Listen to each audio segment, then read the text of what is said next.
Hello and welcome to the rare treat of a van vlog where I'm actually going away in the van as it was originally intended to be used, as a camper van for just weekends away for no other purpose. I've sort of got into the habit of using it as accommodation for when I'm doing other things, but a couple of weeks ago I sat down and said, no, I'm going to have a weekend actually camping in the van. So I went through a very detailed and rigorous planning process. Namely, I went on to pitchup.com, which is an excellent website for booking campsites, and I gave it these dates. It's Friday today and I wanted to go through to Monday, and I said show me everything in England that's available on those dates and that has a shower facility, because obviously I don't have one in the van. And then I ordered them by cheapest first. So for the grand sum of £24 for the 3 nights, I'm going up to Retford, which I've never been to before. I had a vague idea where it was, and if you don't, it's east of Sheffield, southeast of Doncaster, northeast of Nottingham. And I didn't know until I looked it up, but it's got both a canal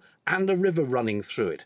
Now, the weather at the moment, I'm in the South Midlands at the moment, and it's quite blustery, but it's quite sunny. But the forecast for the weekend was rain and drizzle and miserableness, so I'm rather hoping that the sunny continues and is like this up in Retford. But there's only one way to find out, and that is go there.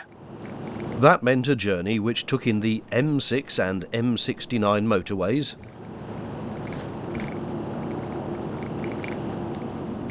then a brief hop onto the M1 before almost immediately exiting onto the A46, which would take me almost all the way. In a quarter of a mile, use the left 2 lanes to take the exit towards Leicester Western Bypass A46.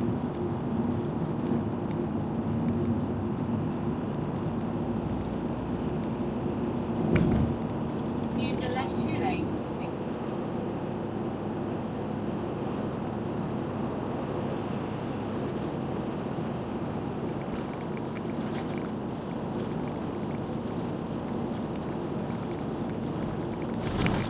I was within a few hundred yards of my destination when I came to a halt at a train line.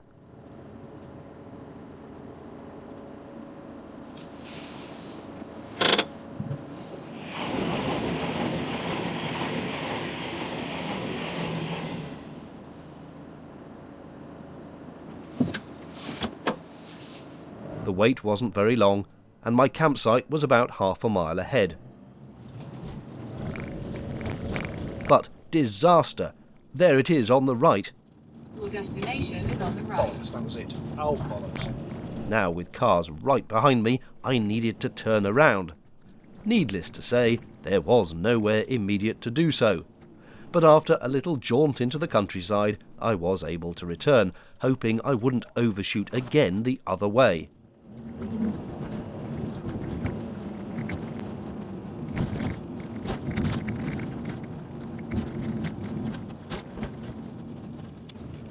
Made it.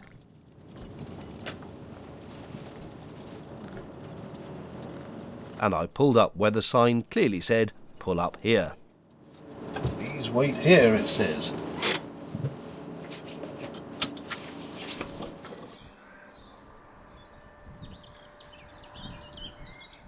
I've just had a lovely welcome from the lady who runs this place. Couldn't have been nicer, and she's given me a little leaflet all about it and a sticker. Apparently it's kind of loyalty thing. If you come back again with the sticker on, you get some sort of freebie or something.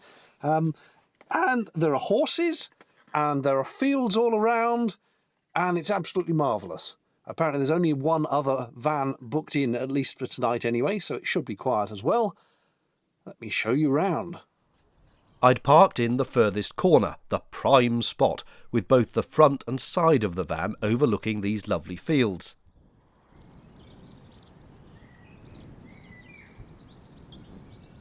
This is the camping area, divided into, I think, 16 spaces around the edges.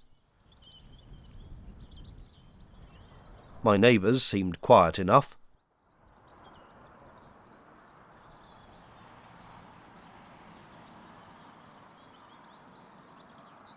Recycling and reuse is big here, the fencing made from old delivery pallets.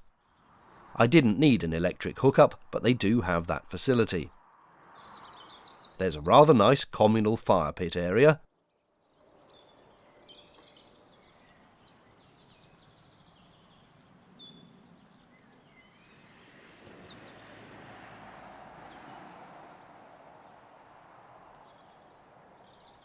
and again a focus on going green at the bins.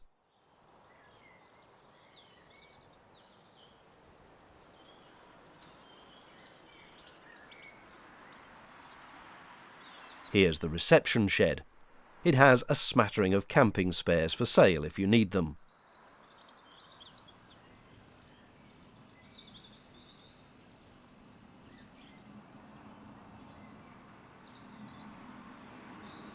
Including the crucial tea bags.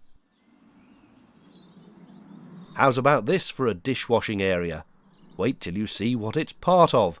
A converted horsebox, which now houses 2 toilet and shower rooms.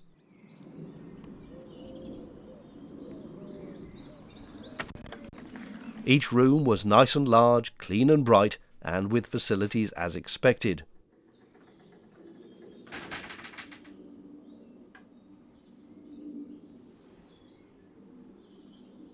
Crucially, that includes somewhere to hang your bag of clean clothes. Finally, just outside was a place to empty toilet cassettes.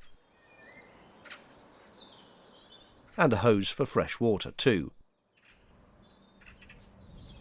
One bonus, if you're a man, was an additional urinal made out of a beer barrel. With the site checked out, it is now time for a spot of lunch, and that will be a cheese sandwich. And a cup of tea, naturally. Considering how little there is in a cheese sandwich, there seems to be a remarkable amount of faffing around.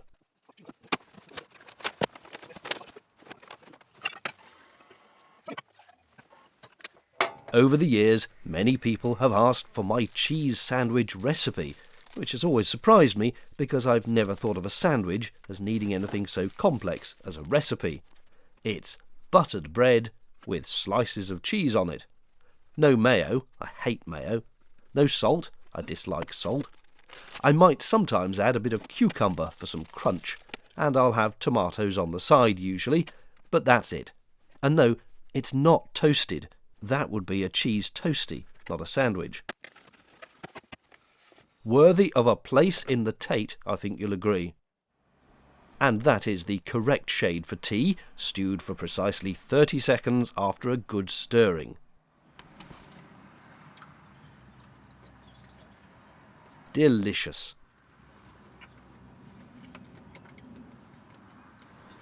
A lovely view.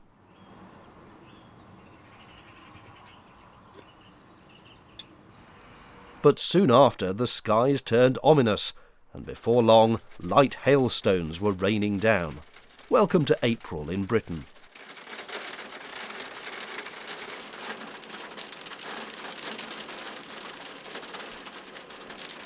There was only one thing for it. Put the kettle on again, have a nice cup of tea, and settle down for a lovely afternoon snooze.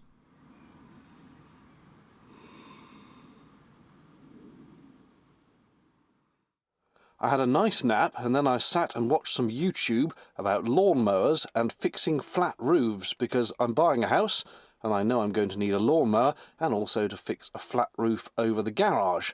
It's all very interesting stuff. It is now 8 o'clock, the sun has pretty much gone down, so I've put they're not curtains, but the window blinds in to keep the heat in. It's getting a little bit chilly. I'll stick the heater on in a second and start thinking about supper, except that I'm not desperately hungry, so it's probably just going to be something out of a tin, I think. I've been to use the campsite facilities, and coming back have come to a culinary decision. I'm going to have Heinz spaghetti bolognese in a can. Yum, I hope.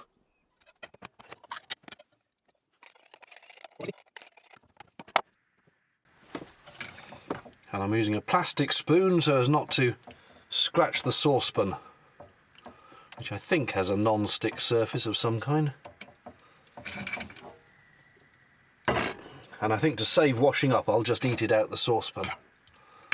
Right, yes, that should do the trick. It didn't look too appealing, but it filled a hole. Well, that's it for today. It's nearly midnight. Time to put the light out. Good night.